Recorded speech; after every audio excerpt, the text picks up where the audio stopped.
Hi, everyone. Good morning, good afternoon, and good evening. My name is Sabrina Fernandez, and I'm here today with some really important guests for us to talk about COVID, ecology, and capitalism. So we're going to be joined by the great Rob Wallace, the great Mike Davis, and the great Ian Angus today.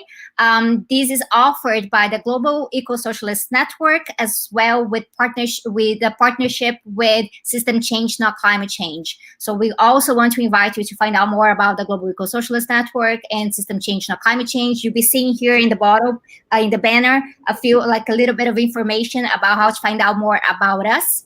And I like to also point out that we're streaming live on Facebook, YouTube, and Twitter. And this means that you can interact with us. You can send questions and comments, and we encourage that. We'd like to have as much interaction as possible.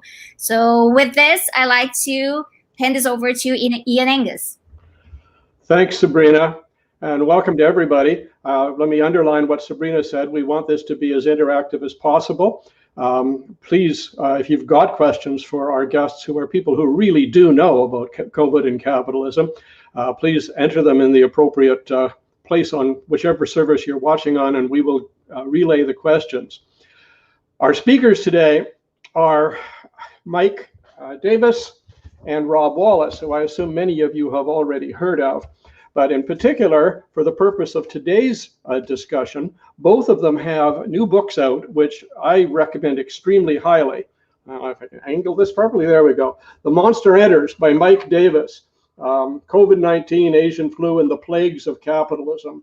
As you can see, by the way, in both books, I've got all kinds of little tabs in them for places that I just, wow, that said so well in that place. And the other one by Rob Wallace, which is actually just out the last week or so, Dead Epidemiologists on the Origins of COVID-19. And of course, those aren't the only books that our guests have written. Both of them are very prolific, and I encourage you to look them up and look for their books. They're both fine writers. But I've asked each of them to open our session with about, say, 5 minutes of what they think the key issues are related to our topic today of COVID, capitalism, and ecology. What should people know? What is the main point you're trying to make in the book, if you want to put it that way? And could we start with Rob?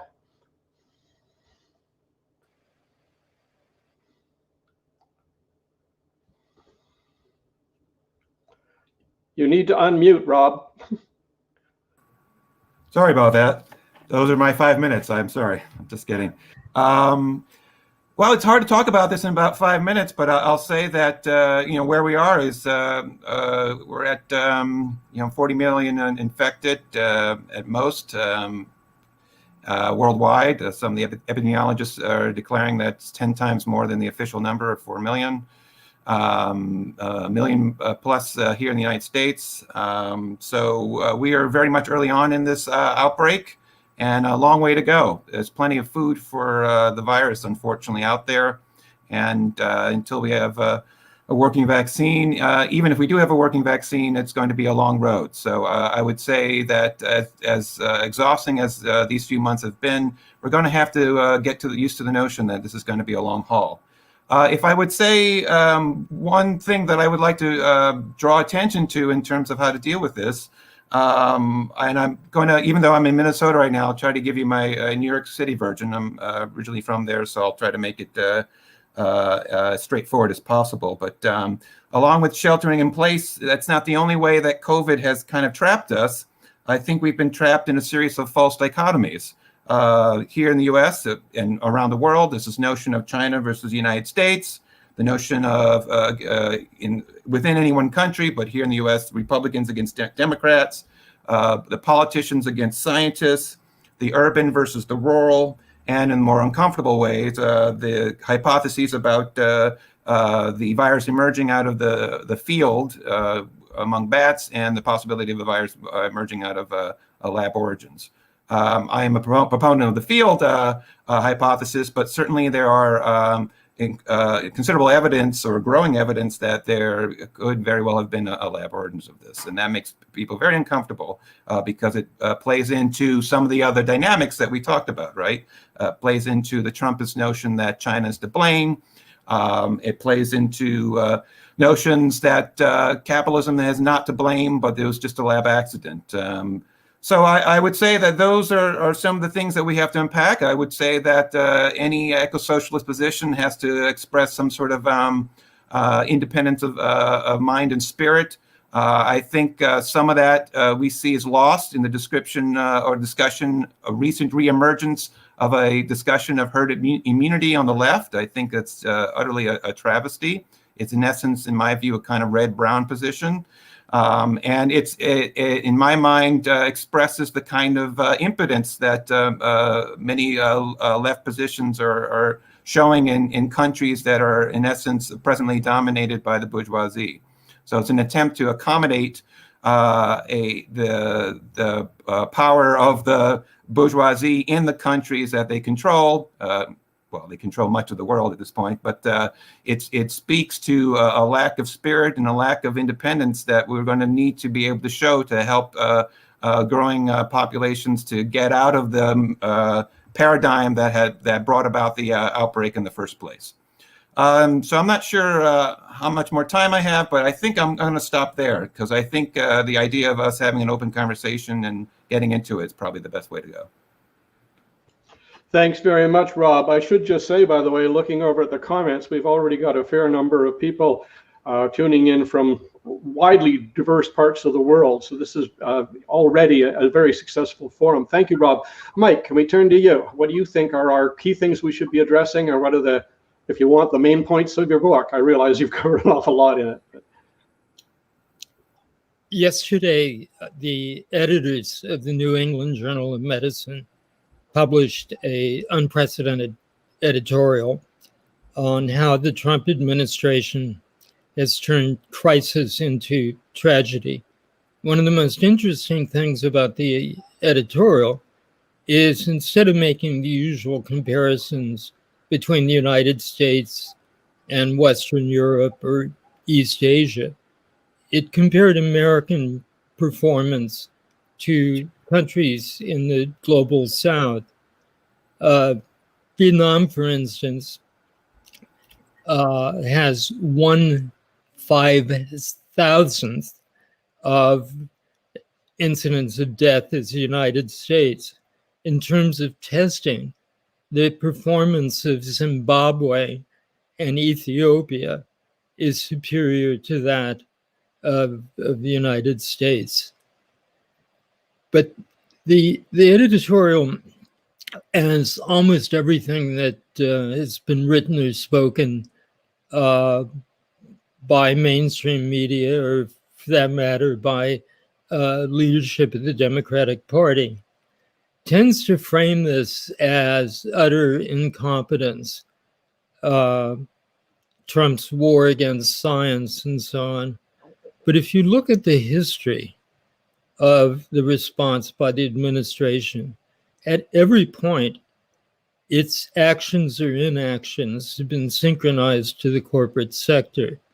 For example, in March, as the pandemic launched itself in a path of exponential growth, the failure of the administration to use the Defense Production Act to speed up production of protective gear, especially N95 masks, was because the U.S. Chamber of Commerce lobbied the administration heavily not to use the power conferred by the act, although the Pentagon uses it hundreds of times every year. The first relief bill and all subsequent debates about relief, the position of McConnell in the Senate was to make the top priority the removal of any liability for private hospitals or for that criminal conspiracy called long-term nursing homes, the largest chains of which are owned by private equity and Republican investors. The political appointees who lead the response to the pandemic are either conservative Christians like Robert Redfield, the director of the CDC, or their careers have taken place in big pharma. Alex Azar, the head of Secretary of Health and Human Services, for example, was the head of Lilly, the massive pharmaceutical giant's U.S. operations. And there are innumerable conflicts of interest, particularly between the people whose careers were in big pharma and the way that billions of dollars of contracts have been let out. While on the other hand, cutting back budgets for development of antivirals, or no, I'm sorry, not antivirals, but pharmaceuticals aimed to prevent the progression of initial respiratory infections into deadly infections, particularly amongst older people. The refusal until recently to take advantage of technology that the Obama administration had funded to increase N95 production 10 times. There's a machine that's been sitting there in a garage, I guess, somewhere in Texas, and it's a revolutionary production system, capable of making 1.5 million masks a day. And they simply ignored that. So many smaller companies have been excluded, while big pharma, the five firms that particularly near and dear to the administration, have received billions and billions of dollars. I could go on with this, but the point is simply that you can't see this or understand it merely as a failure of will or the result of superstition and anti-scientific prejudices. But in fact, the response has been to a very large extent dictated by the corporate sector. And so the reason that we fall behind Ethiopia, Zimbabwe, and Vietnam isn't solely the blame of the Trump administration. It's the blame of the role that corporations and play in dictating public health priorities. Thank you, Mike. We've got a long stream of comments and questions coming in. I'd like to encourage people again to post your comments. Also share and like this on the various platforms you're on, if you would, because that'll help get it out to a broader audience. Sabrina, can we ask you to enter the discussion? Yes, I'm trying to figure out here like how many questions we have, but I also like to point out how many people we have from different parts of the world. So there's people from Finland, Spain, Argentina, Brazil, Bolivia, Ireland, different parts of the US, Canada, Greece, Cape Town, Turkey. So it's great to see people joining in, because I think it's part of the sentiment that we're dealing with. So before I get to the questions that people are starting to put the questions in the comments, I wanted to point out something. Like Mike, for example, has spoken before about how this pandemic also brings in this sense of like responsibility from an internationalist solidarity perspective. So like I'm wondering, like most of the examples that we hear about of the pandemic and internationalism are coming from Cuba. So like Cuba sending doctors, sending support, but like what other examples do we have nowadays of in terms of what's happening, and perhaps things that don't really go through governments, maybe going through social movements, this kind of, and not only like talking about, just sending some like official support, but some sort of exchange that's happening around it. And also in the sense of like what Rob was talking about in terms of like the geopolitics around China and the US, but also the impact of the current state of geopolitics on the pandemic. So, for example, the state sanctions on Venezuela, the impact of that in terms of fighting the pandemic, or even the occupation of Palestine by Israel. How can we connect these things? Rob, do you want to go first? Go ahead, Mike. Go ahead. Go for it. Okay. The Cubans, as always, are the heroic frontline soldiers in response to disease outbreaks and pandemics, and they paid a high price for it. For instance, in fighting Ebola in Western Africa. My favorite story is that one of the countries, the 15 or 16 countries the Cubans have sent aid to, is the tiny little country of Andorra. Most people know about Andorra because they were stamp collectors when they were kids or something, but it had an acute outbreak, and neither France nor Spain, which are formally the overlords of Andorran independence, would send doctors or medical aid. So the Cubans stepped in. The big battalions, of course, are Chinese. Now, the European Union has a mutual aid treaty. And when Italy was experiencing absolutely raging out of control the spread of COVID-19, they turned to the European community for aid. Instead, the French closed the border, the Austrians closed the border. But within days, airplanes arrived carrying Chinese disease experts and aid material of all kinds. China recently announced that as part of the international effort to aid poor countries in the world, something that the Trump administration adamantly has refused to do, they would make vaccines available to the very poorest countries. I think the big geopolitical result, and to some extent totally unexpected, has been the meltdown of international institutions. Whether the CDC, which at one point was active in 40-some countries, and the CDC, of course, as people in jail would say, has been totally punked by the Trump response. The failure of the European Union to act as any kind of body of solidarity in regard to the pandemic, the discrediting and marginalization of the World Health Organization.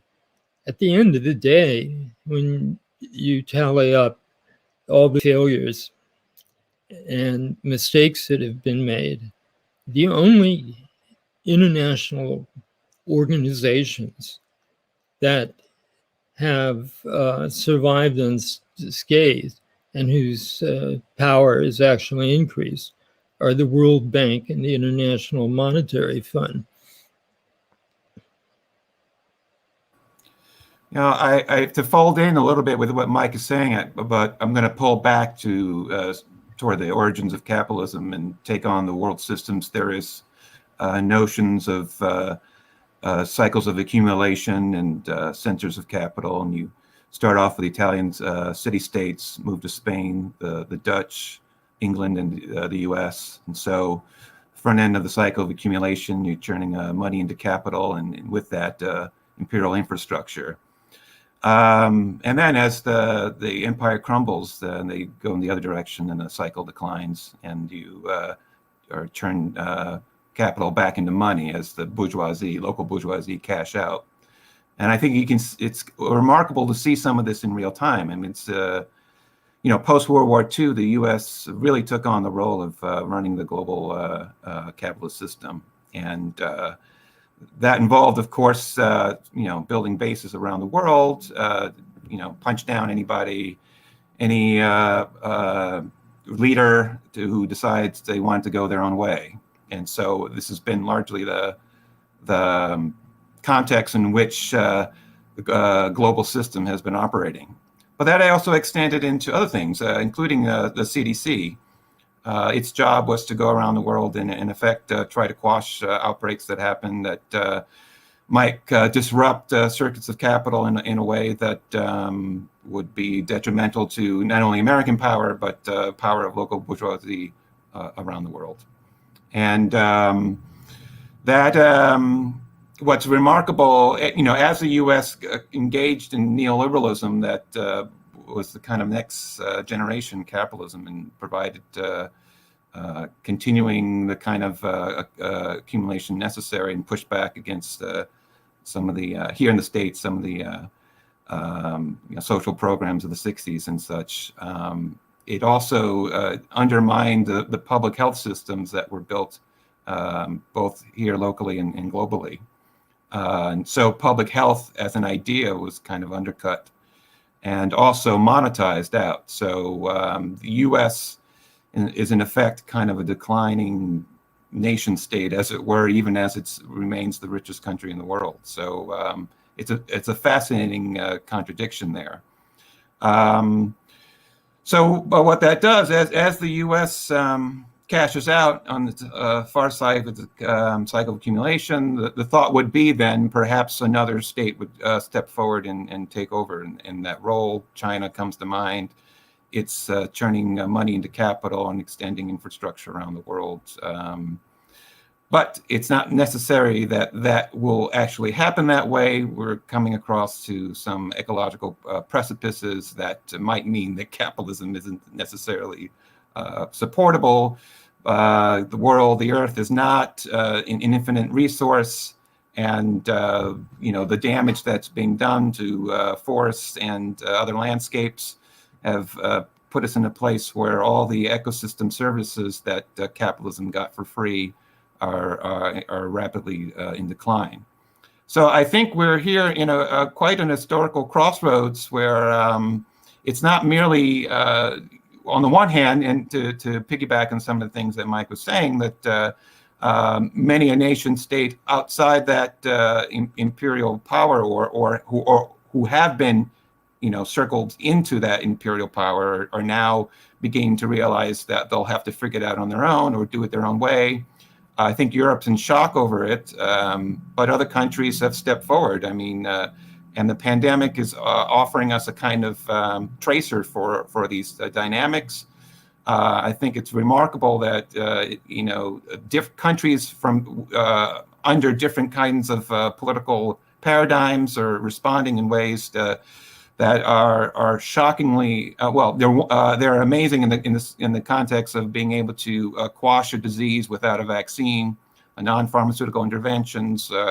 Even some of the poorest countries, Vietnam, did incredibly well. Perhaps it understands what it is to be neighboring China, and China's not the only source of pathogens around the world, as H1N1 swine flu outside Mexico City indicates, H5N6 in Europe.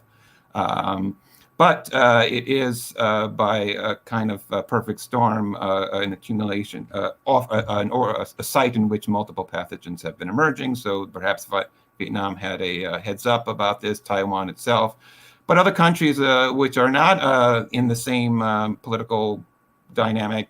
New Zealand, of course, comes to mind. Iceland, Cuba, of course, as Mike mentioned, have been very good about. In part because they make the stunning notion, or they grasp that, or follow up on it, that governing a nation means actually protecting much of your populace.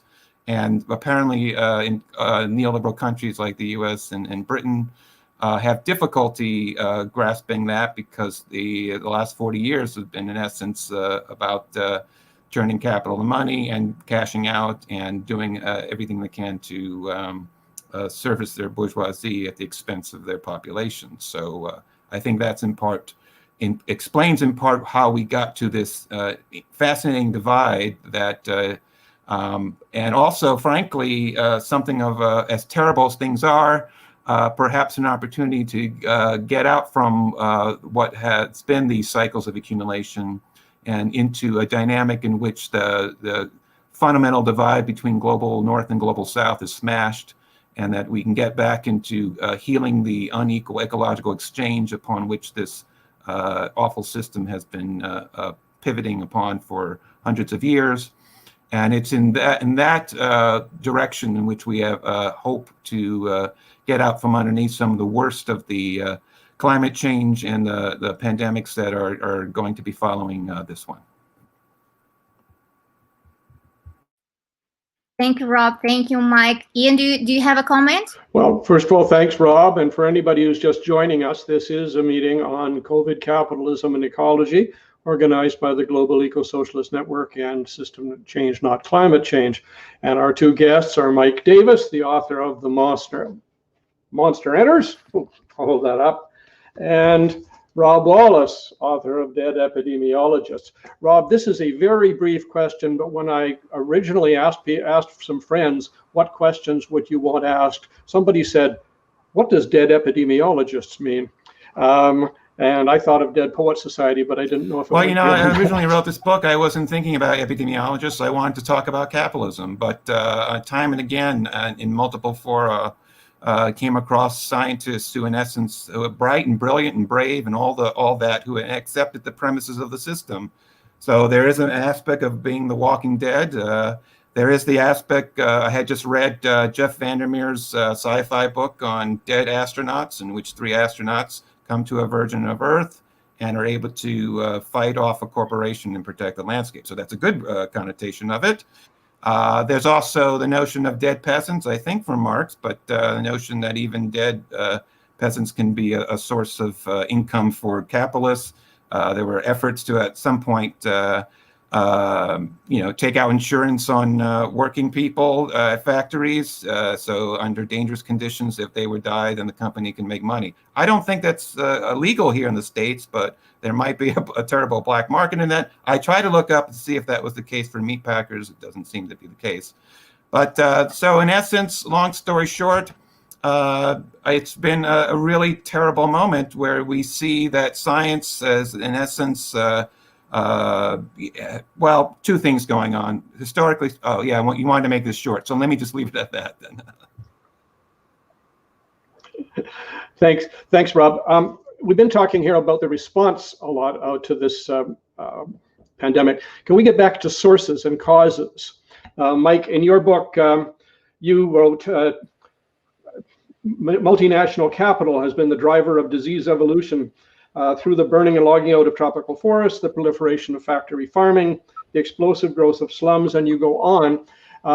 If you read the everyday press, you're going to see, it's all because it's all from China, and B, the constant implication, it's all because they're backward and eat wild animals. Can we talk a little bit about sort of how this originates and developed out of recent developments in capitalism? Mike, you want to start with that? Yeah, there's a remarkable study that came out 10 or 12 years ago by a group of scientists tracing back the origins of Ebola and HIV. And they start off with the question of how do West Africans in the most rapidly urbanizing part of the world get their protein? And traditionally, 1 million or so local fishermen provided that protein in the form of cheap fish. But then factory fleets from all over the world, from Russia and Western Europe, Japan, arrived in the Gulf of Guinea.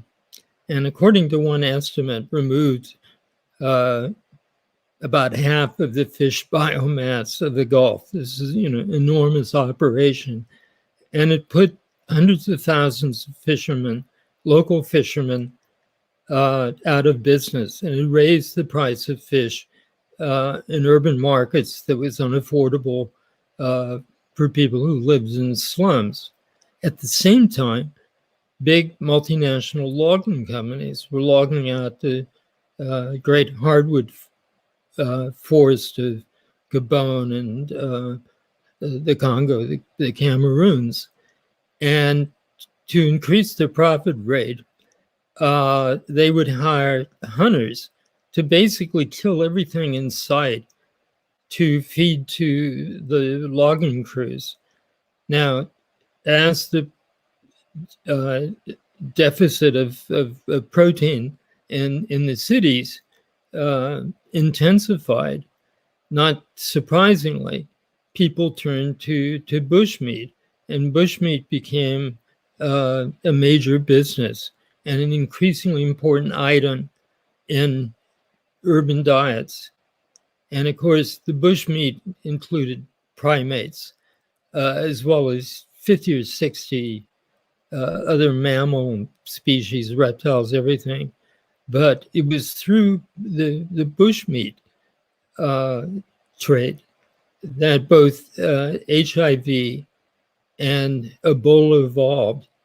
And this study to me was really a paradigm because it showed the complexity of interactions by international capital, in not only through destruction of forests, but through basically pilfering the seas upon which so many hundreds of millions of people around the world have traditionally depended for the protein in their diet.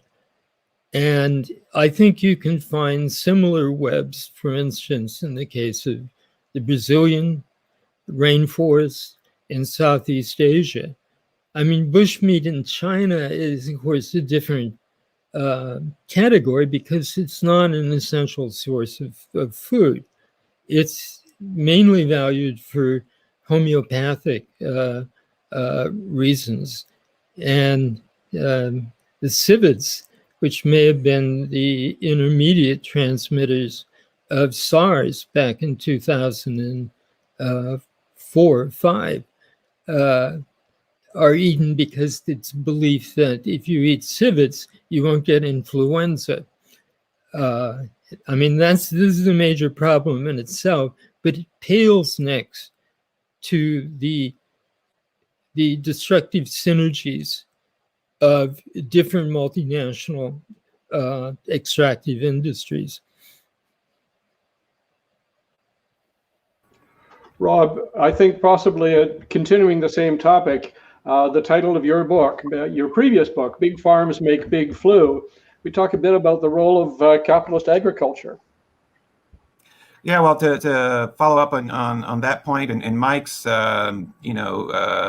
indeed, our group has basically converged on something of a model about how this all operates now, because unfortunately we've had a series of natural experiments, so-called natural experiments, in that you have multiple new infections emerge since the turn of the century, and they, for the most part, aren't any viruses, but they seem quite different from each other. So you have the avian influenzas, the swine influenzas, you have the SARS, Ebola, Zika that Mike talked about. You have MERS, of course, which is also a SARS. You've got Q fever. You have a whole bunch of them that have been coming up, and typically that will send us off to our computer to kind of look up and to see all the specifics of its virology and genetics and epidemiology and clinical course, and it should, because that's important information. But what we begin to see is that, in fact, the focus on the kind of object of concern, the virus itself, kind of strips out the necessity of looking at the field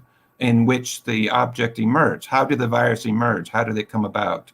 And our group has come up with something of a simplified model way of thinking of it that actually helps explain the similarities between these very different viruses. So we see it as something within any one locale. You have some sort of circuit of production. You have some of the things that Mike talked about. You have the kind of deforestation or the logging or the mining or the commodity agriculture that's developed on the forest edge, increases the interface between reservoirs of animals, that might be hosting a deadly pathogen, increases the rate of spillover, increases the diversity of pathogens that spill over into local livestock, whether or not they are industrial livestock or more wildlife foods. Wildlife foods are increasingly backed by the same capital backing in industrial livestock. So there's one of the false dichotomies, and we need to move off the stage a bit. But in addition, also into the labor that tend these animals. So given West Africa, we subjected to the structural adjustment programs. So you have increasing, opening up the West African economies to multinational companies to come in to do that kind of logging and plantation monoculture, destroying the kind of local agroforestry that leads to cutting into the forest more. So local people lose their command of the land, are forced to, in essence, go into the regional capitals to work on a seasonal basis. That increases what's called the cycle migration, people moving in and out between cities and the forest edge. So now you have a forest that had been previously very complex and being able to bottle up many a marginalized pathogen, all of a sudden is simplified, ecologically speaking, and then is able to string up together a whole bunch of hosts in a way that it wasn't able to do before. So Ebola, up to West Africa 2013 would typically spill over, hit a village or two, terrible thing, 90% case fatality rates, but it would basically end there. Then you have 2013, the West African strain emerges, genetically speaking, pretty much the same, clinical course pretty much the same. So there, the object, the virus, is not that different, but it's the context that's changed.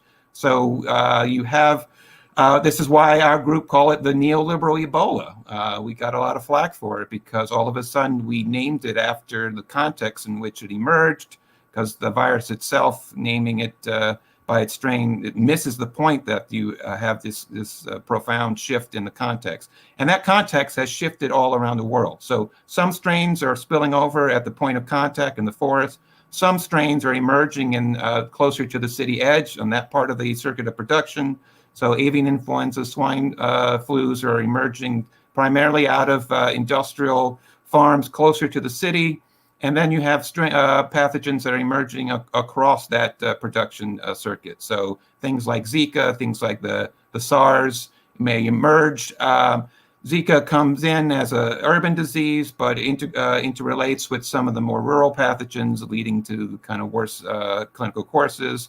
On the other end, SARS emerging out of bats. Although coronaviruses are distributed around the world, SARS emerging out of bats through central and southern China, spilling over into everything, really. I mean, humans, wild foods, livestock, and in the course of doing so, evolving toward human adaptation to the point that, in all likelihood, we had a human-to-human infection long before COVID-19 emerged in Wuhan, and that some of the genetics indicate that it was circulating in humans for many years.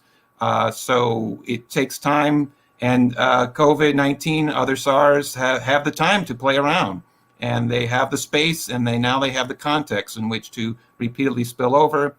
Historically speaking, and I'll end with this, every new disease that emerges in humans results in exactly this kind of transition. When we began our villages, stopped migrating about, allowed us the concentration to support acute infections. So influenza, diphtheria, spilling over from our newly domesticated livestock. So that happens early on. HIV that Mike talked about, accelerating farther into the future. The genetics show that the virus spilled over out of a series of chimp troops in southeastern Cameroon, about 1908, give or take 20 years. So about that time, the French and the Germans were colonizing the area, and people were moved about. The locals, the indigenous, were moved about in a way that they hadn't been before, and exactly along the lines that Mike described. They were, in essence, subjected to the kind of proletarianization, and slavery, really, too, in such a way that led to changing what was subsistence foods into an industry, bushmeat industry. Also, because of the shift in the gender dynamics, it led to the increase of the sex trade in a way that hadn't been the case before.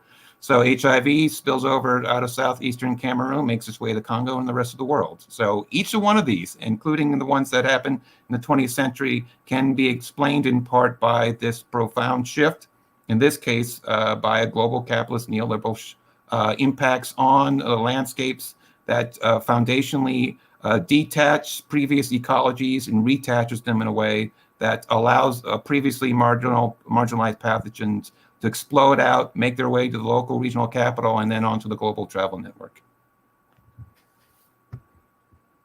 Thanks so much, Mike, Rob, and Ian. I'd like to mention that we have hundreds of people watching live right now across the three platforms, so on Facebook, YouTube, and Twitter. And we have lots of questions as well, lots of questions. So what I'm thinking right now is like, I kind of jumbled three questions together that I think they're sort of in the same theme. And then there's a second question and I can just throw them out there. Is that okay? Okay, so like the first question, sort of a question by S.M. Sproul, Michael Kaufman, and Conor Reddy, and they relate to the influence of the far right and these anti-vax, anti-scientific conspiracies. How has this impacted the actual growth of the pandemic? And also, in a sense, how important is it for the left to cultivate and popularize accessible radical science? And if we can get people in the US, for example, to wear masks, how we're going to get them on board towards, transitioning to renewables, for example, and if people are just questioning like the wisdom of social distancing. And the second question is connected to the stifling of dissent due to the pandemic. This is coming from Anikwa Rakshi. And she's talking about how she knows the ground realities of India when it comes to this repression. But can you talk about that, perhaps other countries? In the US, we have the example of Black Lives Matter, of course, but also in many other countries, a lot of repression growing during the pandemic.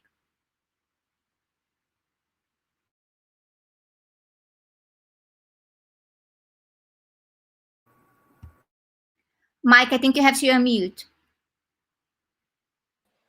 If you don't mind, let me begin by briefly answering another question that wasn't asked. Why have East Asian countries been so successful in containing the outbreak? One answer might be because they have extremely strong central governments. And in the case of China, a government that is also demonstrating many of the traits of classic totalitarianism, putting 1 million Uyghurs in re-education camps, universal surveillance of jaywalkers, who then get their social credit rating, as it's called, reduced. I mean, there are many scary aspects in Xi's China. But the chief thing, I think the real thing, is that in these countries, to one extent or another, there's powerful capacities for self-organization at the local levels. And there's a national cadre of health workers and paramedical people also at the local levels. I mean, Vietnam is still a relatively poor country, but it has thousands of village level health workers, who are very well trained in responding to pandemics. So I think the answer is less that you need an authoritarian regime or at least a very strong central government. And it's precisely the grassroots part of the response that's totally missing in the United States. Instead, what's happened in the United States and Great Britain to the National Health Service and so many Western European countries has been we're reaping the results of disinvestment and savage cuts in public health budgets. For instance, in 2008, 60,000 local public health workers lost their jobs in the United States, and not one of them was rehired. And I think many people are familiar with the great battles trying to save the National Health Service from neoliberal cuts by Tory governments. So it's not just a question of strong states or a question of, who has the best medical researchers. It has to do with the organization of civil society and the role of popular groups. That's why some poor countries have been so much more successful than the case in the United States. Finally, as far as the conspiracy-addled, superstitious Trump base is concerned, definitely. I mean, across the world, you've seen a rising tide of obscurantism and supernaturalism. I mean, look at Russia, where an astonishing number of people believe in vampires. And of course, what always happens in the case of plagues and pandemics is the creation of an alien other who's given responsibility for originating and spreading the disease. In medieval Europe, it was Jews. In other circumstances, it was foreign merchants. Now, the Trump administration, which calls it the Chinese virus, is, of course, blaming China, and some of them actually saying that the virus may have originated as a military project in a laboratory. And this speaks to the failure at a very deep level to create a popular culture of science, particularly on the elementary and high school levels in this country. But also, the antidote to this has been, I think, the role of nurses.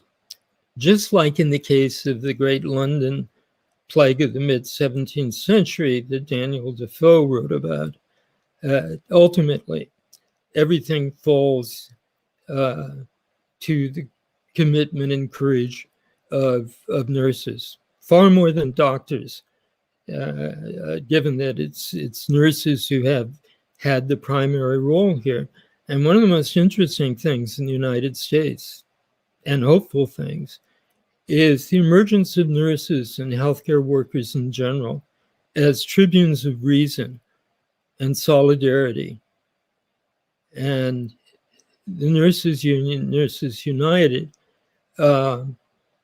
is one of the most progressive forces in American politics. So I think this radicalization of the healthcare workforce in countries across the world is creating a new power. And it's also, I think, restructuring the agenda of unions, of trade unions in countries. But definitely the real heroes of this have been the frontline people, whether they're hospital janitors or Amazon warehouse employees, but above all, the nurses of the world.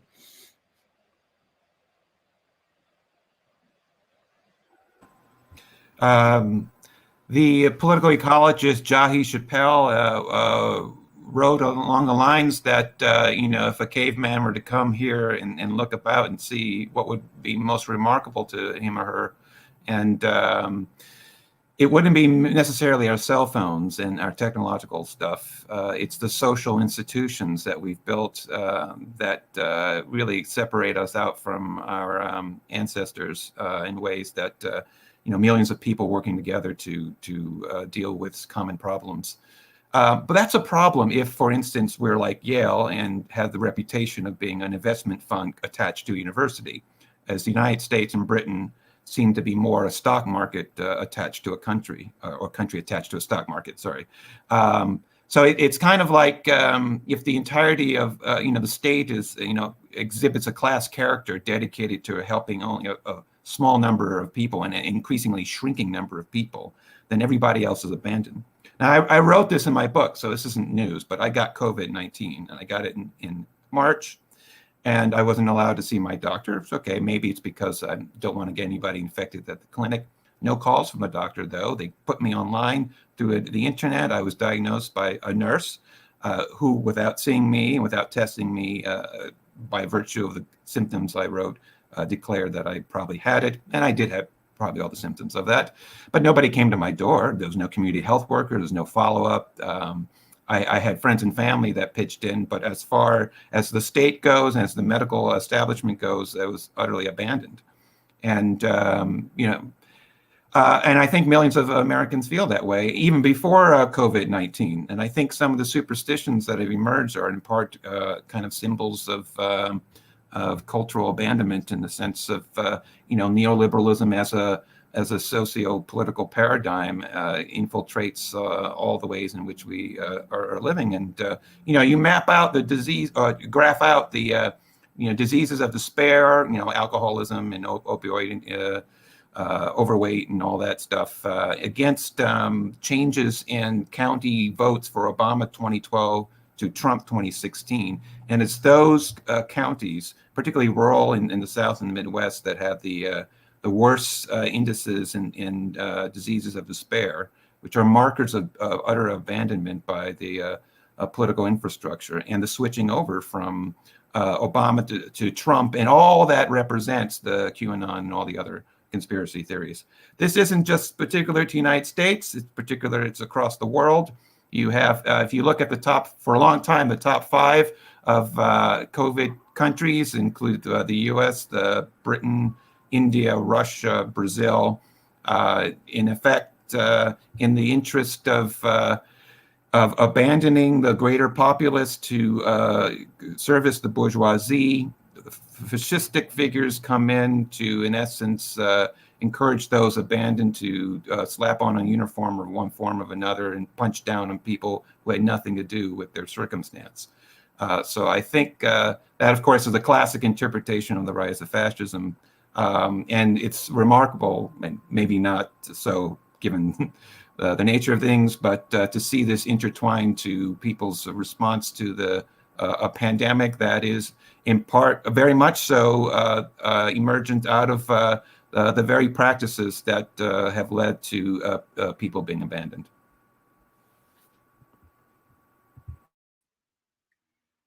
Thank you, Mike and Rob. A comment on this. Ivan Fell wrote that in the Philippines, the pandemic response is very militarized, and yet infection cases are still on the rise, and we have one of the longest lockdown in the world. And also, we've had comments, for example, about the lockdown in South Africa, with just being absurd to have a lockdown when people are living in shacks, not having like a proper the comment is here right now, right? So like not having a common, a proper way of actually avoiding overcrowding, right? So the question is, what is Mike Davis's position on this? Would they actually end up building some sort of housing, some sort of support or not? We also have a few questions here connected to the ecological consequences of capitalism and whether this would actually urge some sort of an actual radical social change. Or are we just going to keep submitting to the neoliberal system? So this is a question by Ahmed. And he also wrote, how is COVID pandemic any different from any other catastrophe that capitalism made use of? Why would anyone expect a different reaction from a neoliberal world or order? Paul Murphy and Oscar Mooney, they have asked questions connected to what's happening in Ireland, opening up businesses again in relation to the second wave. So Paul wrote that to him in Ireland, it seems clear that in the second wave of the pandemic, the government is much more clearly putting short-term private profit before public health. In the first wave, they felt under pressure to follow the science, and they did some of what was necessary under pressure and too late. In the second wave, they are criminally dragging their heels much more and have dismissed the public health advice. Is that a global phenomenon?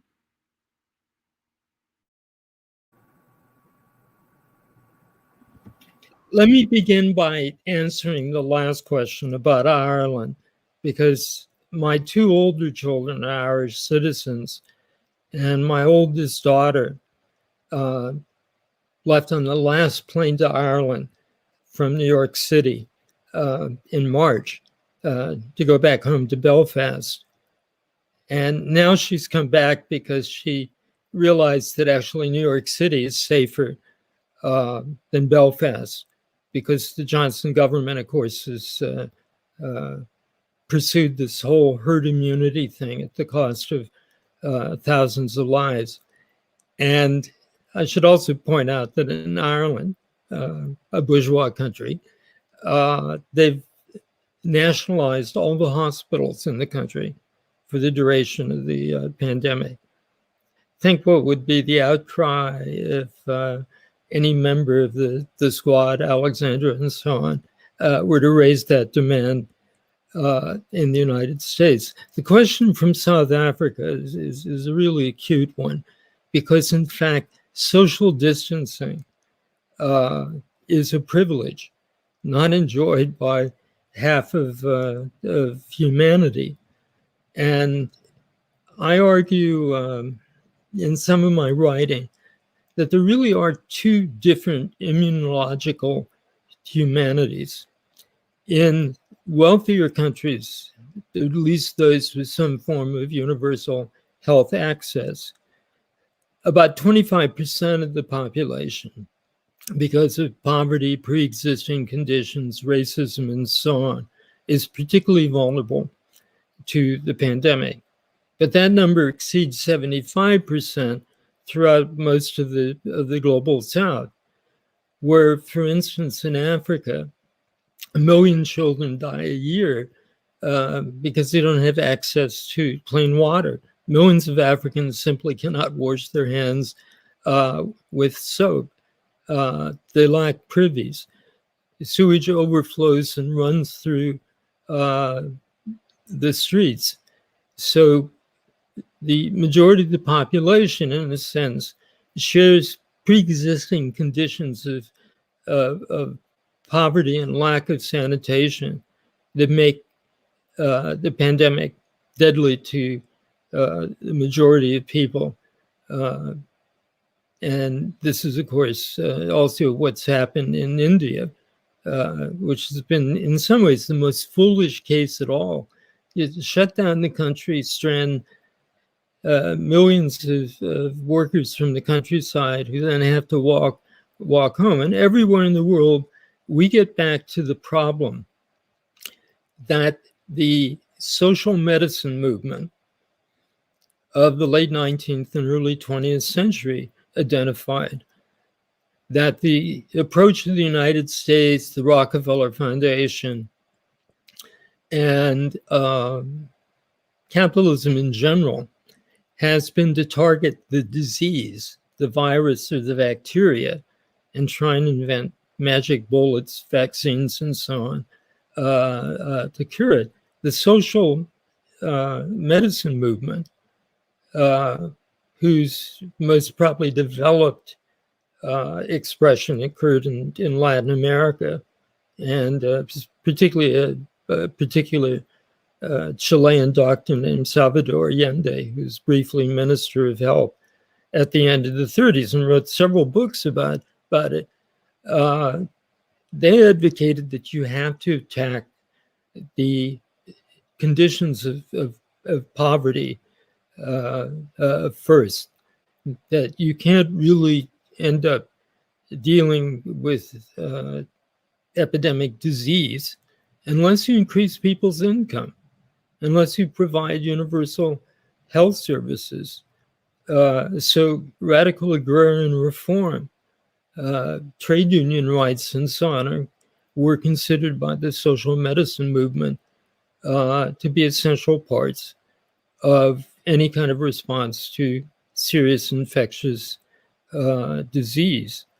And I mean, we look across the world, and West Africa, as the last Ebola crisis revealed, some countries like Liberia and Sierra Leone basically didn't have any public health systems left after their civil wars. And it's been this incredible underinvestment in basic sanitation, housing, and public health that exposes such a large section of humanity to not only this disease, Because what's happening is not that we're having a pandemic. We've entered an age of pandemics. Avian flu is no less imminent a threat, the World Health Organization tells us, than it was 15 or 16 years ago. And I'm sure Rob can expand on the number of possible sources of new pandemics in the near future. I take that's a prop, Mike, but if I may first go into this notion of, well, how do we get out of it, and do we need to continue to is it just merely a matter of, well, I would say that politically speaking, the left is in many places very weak at this point. There are certainly signs, wonderful signs of pushing back around the world on that account, but it also will involve, in essence, getting back on our feet, and in terms of the revolutionary imagination, really a desire and the objective to, in essence, dump this system for something else. That, of course, is more easily said than done, but clearly, as we approach the various ecological precipices, and clearly as millions die from the basic diseases of just a lack of clean water, I mean, we've reached the point that something has to change. Big picture, the global North, global South divide must end. We need to engage in the kind of agroecological revolutions that indigenous groups and smallholders have done for hundreds of years, even in the face of increasing agribusiness. There is no green capitalism to save us. What forest stands are left, or in essence, there's a mad dash among agribusiness around the world to grab what's left, and the attempt to, in essence, do so in the name of protecting the last forest, or in the name of One Health, to try to integrate understandings of deadly disease as it progresses from wildlife to livestock, are just the next generation in greenwashing. So you have groups like EcoHealth Alliance in New York City, which has gotten a lot of play, including on the left press, actually are in the business of taking money from companies like Cargill to engage in that kind of activity. So way forward, I see internationalism utterly necessary. As a farmer in Australia, Tammy Jonas, who I know, was the president of the Australian Food Sovereignty Alliance, who puts it that internationalism must defeat globalization. So I think that's the way forward. It's a foundational rethinking of the nature of what our society could be. And this is what I began with, the notion, the need to press our way through these false dichotomies, to get up on our feet as a mature political movement. And finally, in essence, all our systems are presently run by people who perhaps maybe are well articulate, well mannered, but are in essence, strictly speaking, sociopaths. So their command of things cannot no longer be tolerated or allowed. What does that involve? Pushing back, right? So clearly there are movements around the world that are doing that. They're not going to hand us over for free, though, and it's going to require perhaps some of the most difficult terrain in the next couple decades to come, because we are, in essence, upon the precipice of, if not extinction, then certainly the kind of collapse that sees us in terrible straits. So as far as the lockdowns go, I have, on in terms of the epidemiology, lockdowns do work. But they're not there to quash things. They're supposed to buy us some time to be able to come up with interventions. But countries around the world who don't have that luxury you have people mobilizing all sorts of mutual aid, but mutual aid is something that peoples around the world do every day as a way of surviving. And I think of Brazil, in which in the various neighborhoods you have self-organizing going on to get people fed and taken care of. And that is happening all around the world. And frankly, that's people elsewhere who know how to do that those are the people to whom we need to start to look for guidance and leadership, how to get out of this. And certainly in the kind of the agriculture that needs to happen. Agroecology in the North America and Europe is typically has been boulderdized down to regenerative agriculture. It's about soils and stuff. That's important, but the political aspects of it have been junked. And clearly, as we are talking here, no virus is an island, as it were. It's deeply embedded into the social structure of a system. So goes the solutions as well.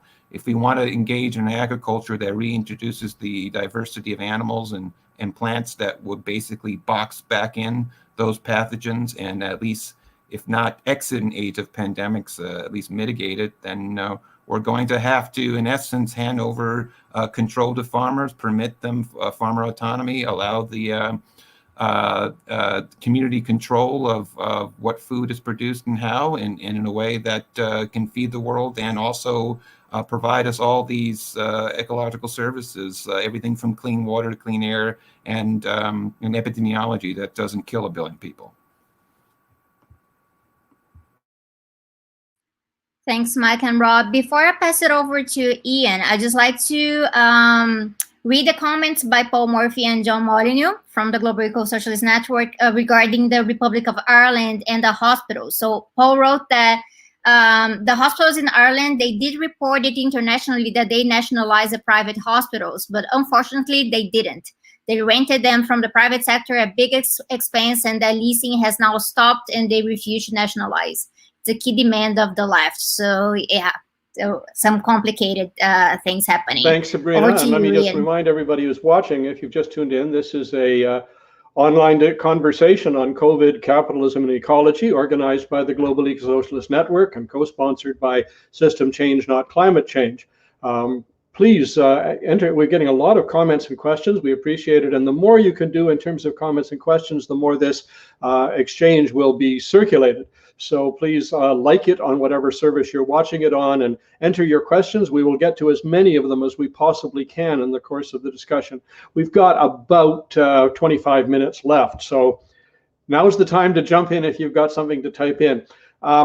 Listening to the conversation, I'm reminded of a suggestion that Andreas Malm has made, which is that the left, in addition, and the eco-socialist left, in addition to thinking about global warming or global heating, even better, should be talking about global sickening as a process that we are experiencing right now, and they become parallel processes. I think that's something to look at. There's been developments within the medical community over some years about this whole issue of zoonotic diseases that jump from animals to people and so on. Perhaps the best known one is the whole One Health process, which has had quite a bit of publicity. Rob, you and your associates have been quite critical of how One Health has developed, and I think you proposed an alternative you call structural One Health. I wonder if you could talk a bit about what One Health is, what's wrong with it, and how you see an alternative. Sure. At the turn of the century, the first celebrity virus, H5N1, coming out of Guangdong in 1997. That's the topic of Mike's excellent book, The Monster at Our Door, that he's has since revised there. By the way, that's a remarkable book and helped set my study paradigm for many years. So much appreciated, Mike. Upon that, what was shocking about it is it went directly from poultry into humans, and in a way that, and clocking in at a case fatality rate of 60% plus, and it certainly was frightening at the time, and to the point that it made many a UN agency put aside their territorial pissings and actually get together and try to work through what to do. And I went to a couple of those meetings later on, about 2007 or so. And the One Health paradigm is the notion that, and I made reference to it, the notion that the health of wildlife, the health of the environment, the health of livestock and humans are foundationally interrelated. Now, this isn't news for much of the world, who are in essence was engaging in agroecology until about 100 years ago, until Industrial Act came up and tried to split all that apart as both paradigm and as logistics. But it was, again, fresh on the table for what we call establishment sciences, at least, and all the agencies are, the WHO, the FAO, OIE, engage in different parts of that network there. So they began to get together and decided, let's push forward this notion of One Health. I became reluctant. I bailed out of the paradigm because, as I said before, some of its proponents were using it as a means of greenwashing the worst of practices. In effect, what it does, much of that work has been focusing on the GPS coordinates in which an outbreak actually happens. So they might focus in on how a stand of trees cut down, or a change in a diet may have contributed to a spillover event. And I'm not saying that that doesn't happen, but that the focus is such that the impetus of blame is placed on indigenous groups and smallholders. And it's done and it's being used in a kind of political economy that basically wipes the slate clean to allow for the more rationalized production of industrial agriculture to come into, in essence, engage in the kind of biosecurities necessary to keep an outbreak from happening.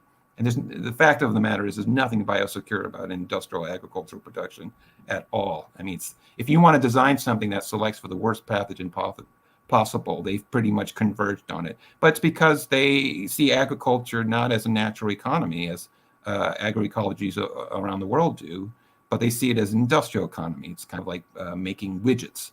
And what that does is, in the course of industrializing production that way, destroying the diversity of animals involved, blocking reproduction on site. So if any animals were infected and still alive, you can use that as the progenitors of the next generation. Natural selection, in essence, has been removed out of agriculture.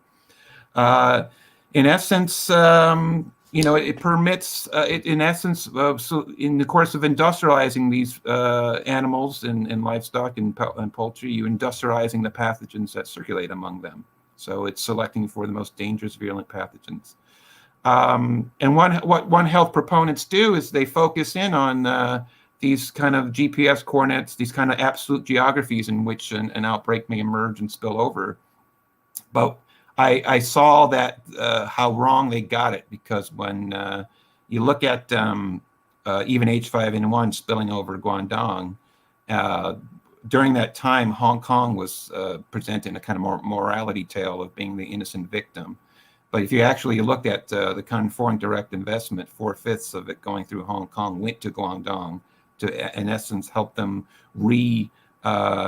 jigger their agriculture toward a more industrial model that led to the emergence of multiple influenzas. And so, what's happening in any one spot is a kind of emergent property of what's happening on the other side of the world. So we move toward more of a relational geography. And so that cities like Hong Kong and New York and London become the worst disease hotspots, because they are the sources, the centers of capital that are providing the financing, driving the deforestation development that leads to the spillover event in the first place. So our structural One Health engages in these kinds of fields of causality. And of course, it is verboten to discuss these things in the establishment press.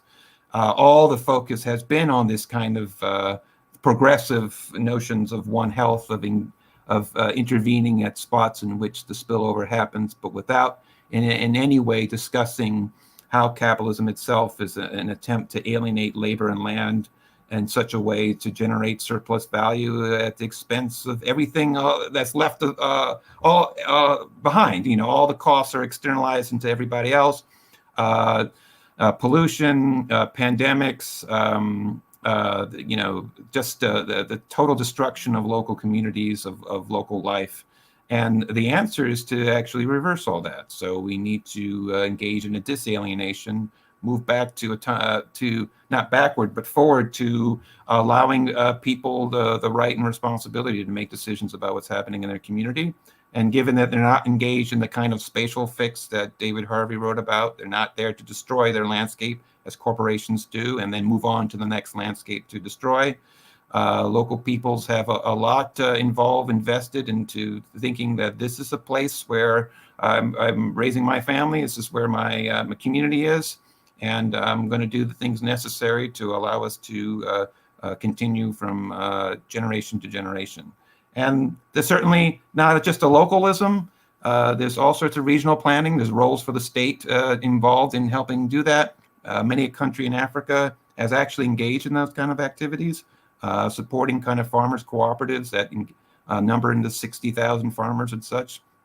So countries around the world are already very much on that pathway. It's just news to us because we're screwed up in our totally, in terms of the Europe and North America and the global North.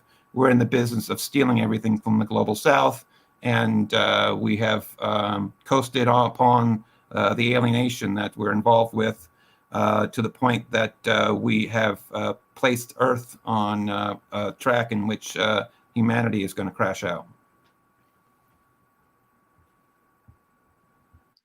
We're coming to the end of our conversation. We have 15 minutes left. So I was thinking maybe to just throw two questions out there, and you can perhaps offer your final comments as well with this.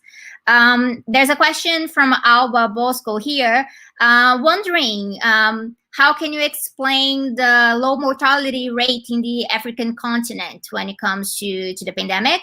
And Barbara Costa, like Rob just mentioned David Harvey, so I think this is interesting. She asked for a comment on the statement by Harvey that capitalism is too big to fail.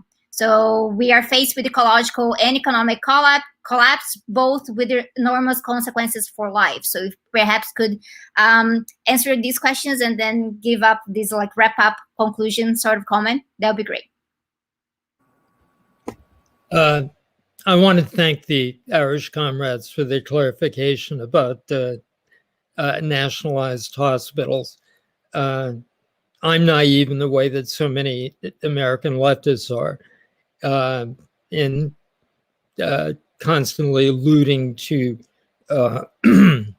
social democratic miracles, which, if they ever existed, are increasingly rare in Western Europe. It seems to me that we are living in an age of apocalyptic capitalism. And rather than in the antechamber to a new international regime of production, with China providing the externalities of monetary sovereignty and international politics and military clout that the U.S. has provided since the end of the Second World War. I think we have to accept that capitalism directly threatens human survival in a number of ways. It's incapable of translating revolutionary advances in genetic sequencing and biological design and so on into global public health. It's incapable of creating jobs and meaningful social roles for a majority of the young people on the planet. We all know, of course, that the majority of the labor forces in South America and Africa are in the so-called informal sector, which is kind of a euphemism for structural unemployment. The FAO has warned us for years that to feed the population of the Earth by mid-century, we have to increase grain production by 50%. What instead we do is agribusiness increases poultry and meat production for Western consumers. Well, actually, the grain, the surface area devoted to grain crops is actually shrinking for a number of reasons. Capitalism is incapable of establishing any security from nuclear war. And I think one of the saddest things in recent years has been the decline of the anti-nuclear movement The question was never even asked during the debates. We could go on, but right now, anything less than a radical root and branch approach is in a way a treason to the future. And my two younger children, who are Mexican like their mom, go to an inner city high school. And one of the things that has amazed me, and a lot of this is due to the Black Lives Matter movement, is how they and their friends who are poor Mexican immigrants, Somali immigrants, Black kids, are so radical and so well understand the scale of change that has to occur. So I end up feeling like a Menshevik preaching to Bolsheviks. I can't convince any of my kids that people should vote, for instance, Joe Biden. The reforms have to be structural and profound, and nothing less than that. And that's part of the spirit that may ultimately save the human race.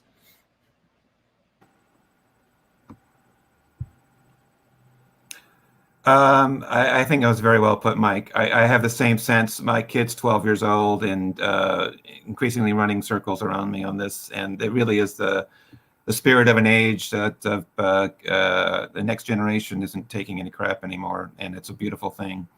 And I would say that one thing I've kind of come across in the last few weeks and thinking about all this stuff is typically after an end of an interview with a press, there's always questions of, well, do you have hope? And I do have hope, but I this notion of hope increasingly has become to me feeling like a failure of imagination.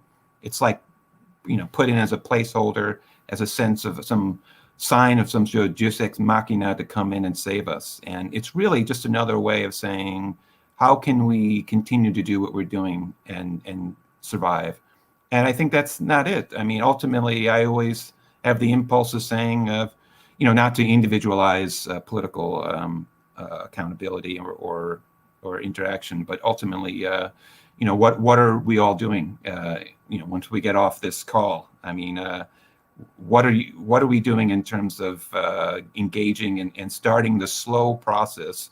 I know time is of the essence, and we do have these kind of huge, terrible problems over our heads. But it really requires starting to do the day-to-day diligence necessary to start building these kind of and helping build and participating in many of these counter movements and turning them and developing what some of us call the kind of institutional cognition. Like, how are you building groups that are able to respond as a group rather than merely what you as an individual are thinking or doing? And I have lost myself in the last couple of years in a beautiful way. I don't really write about disease so much anymore. I mean, I have this year for obvious reasons, but I realized that once you're dealing with a virus that's already gone human to human, the horse has already left the barn, as it were, and we do the best we can. There is a left position and program to deal with a pandemic that needs to be pushed forward. But it's largely batten down the hatches and make our way through. And of course, fighting for the rights. There's a long and proud tradition of the left fighting for the access to the latest medical innovations and stuff that still needs to be in play. I think Mike's notion of the nurses is dead on. Ultimately, the understanding of things about what to do and how to do them come in out of how people practice things on the day-to-day, or working people around the world, and those who are unemployed or in the business of survival. They figured out a lot of things, and we need to listen to them. In the end, though, I moved toward starting to work with farmers to figure out ways to push back against agribusiness' savage campaign against rural communities here in the United States. In essence, my view, agribusiness is a suburban phenomenon, and they've turned rural America into a sacrifice zone by which to carbon mine from one end of the county to the other, and leaving rural counties damaged to the point that many go on to vote for the Trumps of the world. But and it's a whole different kind of science. It's I still am very much a researcher, still do statistical analyses, but in the end, really, where do the questions that science asks come from? Who are you working with to come up with these questions? How are you working with them in terms of what kind of partnerships are you developing? And so this sense of importance that scientists, our dead epidemiologists, take on in terms of thinking their road or no road is absolutely utterly ridiculous. There are brilliant people everywhere in all walks of life, and let's reach out to them, find out where they are, and start working with them.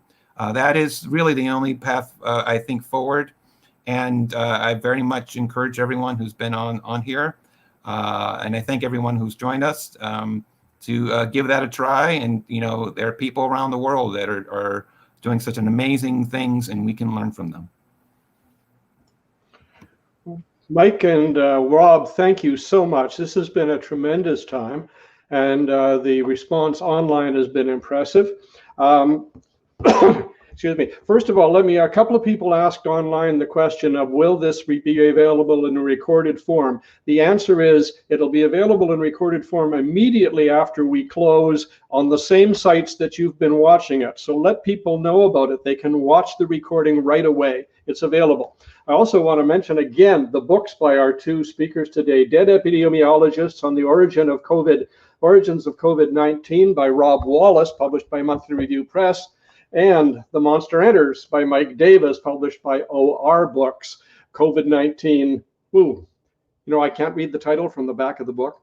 COVID-19, Avian Flu, and the Plagues of Capitalism. Two books I recommend very highly if you want to understand what this crisis is about, what the pandemic is, and what it means, not just in terms of physiology or medicine, but in terms of the social crisis we face in the world today.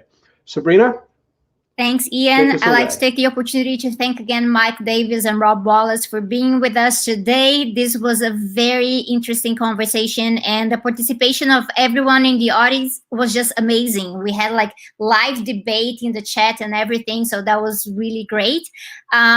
Also, please take this opportunity to check out the Global Eco-Socialist Network, so you can see it right here, our website, and also subscribe to our YouTube channel, which is just beginning right now, and we want to bring more things.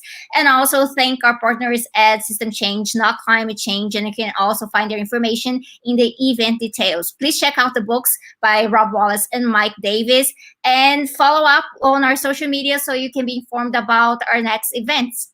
Thank you very much, everyone in the audience and everyone here with us